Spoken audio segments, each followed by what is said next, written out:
Baik, Assalamualaikum warahmatullahi wabarakatuh. Berikut adalah tugas akhir oleh kelompok 3 pada perkuliahan perilaku konsumen, di mana kami menganalisa perilaku konsumen pada produk Zoya Hijab. Nah, dengan beranggotakan yang pertama ada Asyadik Agung, ada Derik Rahmadia, ada Evesya, ada Kamal, ada Muhammad Abi, ada Novita, dan yang terakhir ada Yusnia. Oke, sebelum membahas problem inti di dalam analisa ini, berikut adalah pendahuluan di mana Zoya Hijab ini telah menjadi salah satu merek terkemuka dalam industri fashion muslim di Indonesia.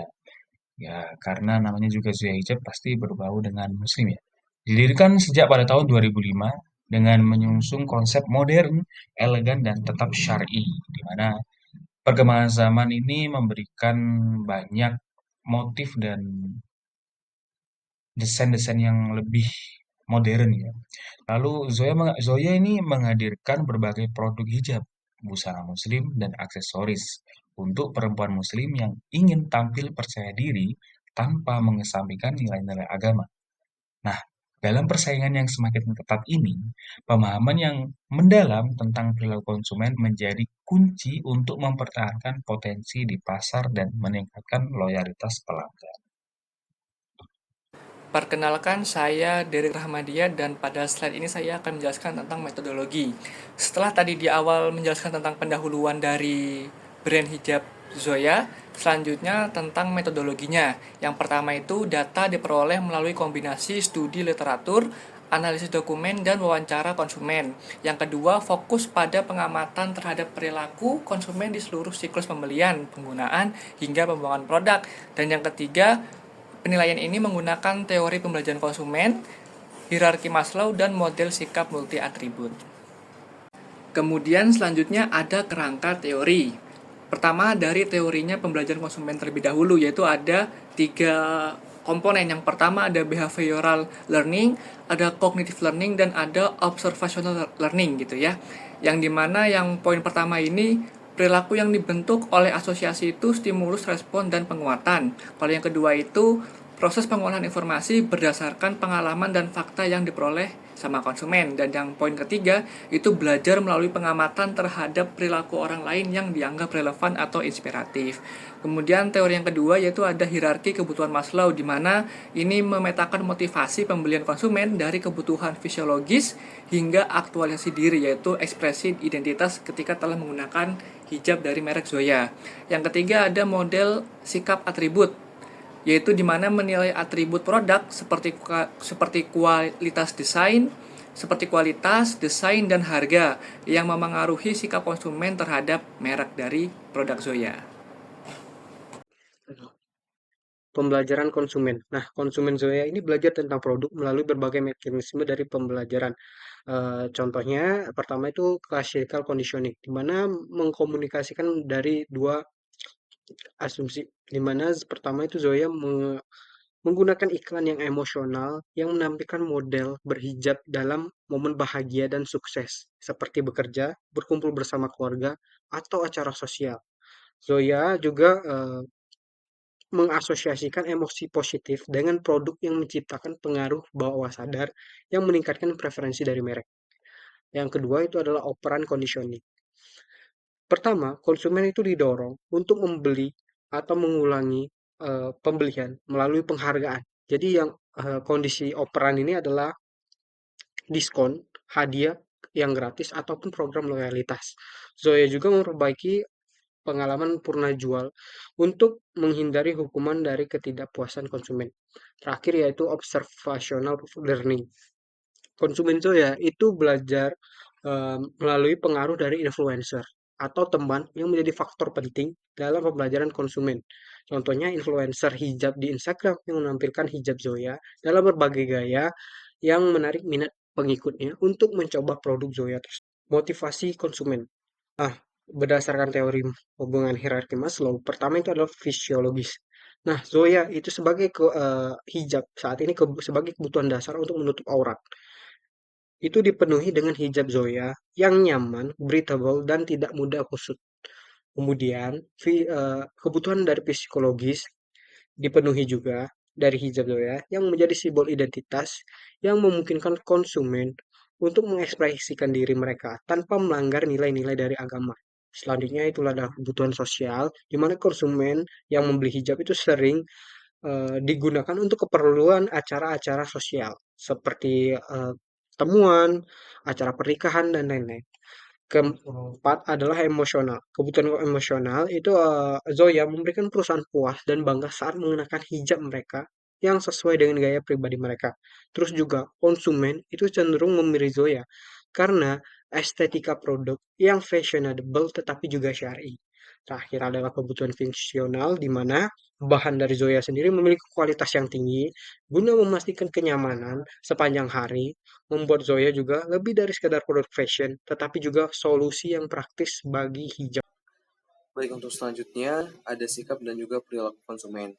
Sikap konsumen di sini terbagi menjadi tiga, yaitu sikap kognitif, afektif, dan juga konatif. Di mana sikap kognitif konsumen di sini yaitu konsumen dapat mengenali Zoya sebagai merek dengan reputasi yang tinggi, produk berkualitas, dan juga inovasi dan desain yang mengikuti tren. Lalu sikap afektif konsumen di sini yaitu bahwa konsumen dapat merasa nyaman dan percaya diri saat mengenakan hijab Zoya yang dapat meningkatkan kepuasan emosional mereka. Lalu yang terakhir ada sikap konatif, di mana sikap konatif ini merupakan sikap positif yang mendorong pembelian ulang dan loyalitas merek, di mana konsumen dapat merasa puas dan cenderung akan merekomendasikan produk Zoya kepada orang lain. Berikutnya ada perilaku konsumen, di mana perilaku konsumen ini dapat dipengaruhi oleh dua faktor, yaitu faktor internal dan juga eksternal. Faktor internal yang dimaksud merupakan preferensi terhadap desain hijab yang sesuai dengan gaya hidup mereka, dan faktor eksternal yang dimaksud di sini adalah ulasan dari teman, keluarga, atau influencer yang dapat meningkatkan kepercayaan para pembeli. Keputusan pembelian. Faktor utama yang mempengaruhi keputusan pembelian konsumen meliputi adanya kualitas produk, bahan yang nyaman, tidak mudah kusut, dan desain inovatif menjadi daya tarik utama. Ada program promosi, diskon musiman, bundling produk, dan penawaran khusus di acara tertentu meningkatkan minat pembeli konsumen. Ada pengalaman belanja di toko. Tata letak yang menarik, pelayanan ramah, dan atmosfer toko yang nyaman menciptakan pengalaman belanja yang positif, dan ada pengaruh sosial. Ulasan dari orang yang dipercaya, seperti teman atau influencer, memperkuat niat pembelian konsumen. Siklus hidup produk. Ada pra-pembelian. Konsumen melakukan riset online, membandingkan produk, dan membaca ulasan sebelum memutuskan untuk membeli. Kedua, ada penggunaan. Produk Zoya digunakan untuk berbagai kesempatan dari aktivitas sehari-hari hingga acara formal. Konsumen cenderung merawat produk dengan baik untuk memperpanjang usia pakaiannya. Dan ada pembuangan. Konsumen yang peduli lingkungan cenderung mendaur ulang produk Zoya atau menyumbangkannya ke lembaga sosial. Selanjutnya, dampak teknologi dalam perilaku konsumen. Yang pertama ada digitalisasi. Kehadiran Zoya di e-commerce akan mempermudah pembelian bagi konsumen yang sibuk. Lalu, ulasan produk online dan kampanye media sosial akan meningkatkan kesadaran merek. Yang kedua ada kolaborasi dengan influencer. Influencer akan membantu membangun citra merek dan menjangkau audiens baru melalui promosi yang autentik. Selanjutnya, ada rekomendasi strategis yang dapat dilakukan oleh brand Zoya. Yang pertama, ada diversifikasi produk. Yang kedua, ada penguatan digital marketing. Yang ketiga, ada kolaborasi dengan influencer. Yang keempat, ada program loyalitas. Dan yang terakhir, ada ekspansi distribusi.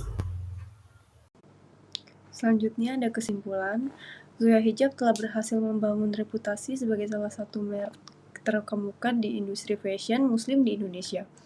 Melalui pendekatan yang modern, elegan, dan tetap syar'i, Zoya mampu menjawab kebutuhan konsumen dari berbagai segmen. Analisis perilaku konsumen menunjukkan bahwa keberhasilan Zoya dipengaruhi oleh 5 faktor. Yang pertama ada efektivitas strategi pembelajaran konsumen. Yang kedua, ada pemahaman mendalam tentang motivasi konsumen. Yang ketiga ada kekuatan sikap dan loyalitas merek. Keempat, ada keputusan pembelian yang dipengaruhi oleh faktor internal dan eksternal. Dan yang kelima, ada dampak teknologi. Untuk mempertahankan posisinya di pasar dan meningkatkan daya saing, Zoya perlu terus beradaptasi dengan kebutuhan konsumen dan tren yang terus berkembang. Yang terakhir ada saran. Yang pertama, diversifikasi produk. Yang kedua, ada penguatan digital marketing. Yang ketiga, ada kolaborasi dengan influencer. Yang keempat, ada pengembangan program loyalitas. Dan yang kelima, ada ekspansi distribusi. Dengan strategi yang tepat dan pemahaman mendalam tentang perilaku konsumen, Zoya dapat terus memperkuat posisinya sebagai pemimpin pasar dalam industri fashion muslim di Indonesia. Sekian presentasi dari kelompok kami, terima kasih.